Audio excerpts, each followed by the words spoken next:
what really is the alternative to not pushing negotiations? We have to keep trying and trying and trying and just keep pushing it. Do you believe that there's good faith negotiations? When I hear Haroon say something like that, it's just, I have to say, it's an ignorance of history. All you have to do is look back at the 1929 Hebron massacre, where Arabs rose up and hacked Jews to death.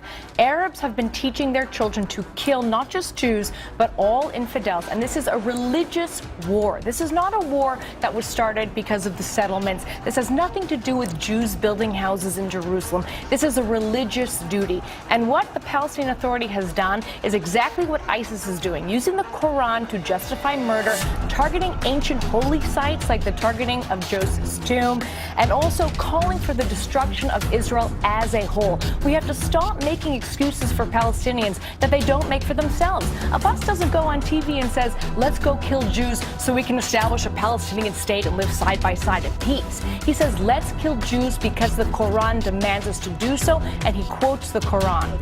دم أريقت في سبيل القدس فهي دماء نظيفة دماء نقية دماء في سبيل الله إن شاء الله. And so the reality is, look, if we frame this as a religious war, there's no way out of this.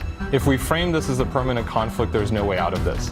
And we know what happens when we fall for these myths, that these are permanent, enduring conflicts, and they're not political conflicts. كلها لنا لا يعني حق لهم أن يدنسوها بأقدامهم. We've been talking about this. Do you draw a moral equivalence between the two sides? Do you think it's equal? I am against violence against civilians. That's the first thing, and that's across the board. I don't believe in violence against civilians.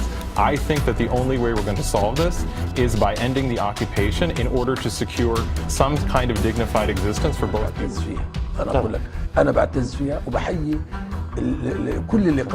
think violence against civilians is some sort of natural result of an occupation. That's racist. No, that's actually, like saying that's to Muslims, we don't expect anything less of you when you're frustrated, but to rise up and start stabbing 2-year-old children. This has nothing to do with an occupation. Le Petit Journal, go online and Google. Arabs have been citing the murder of Jews since before Israel was even established. This is a religious holy war.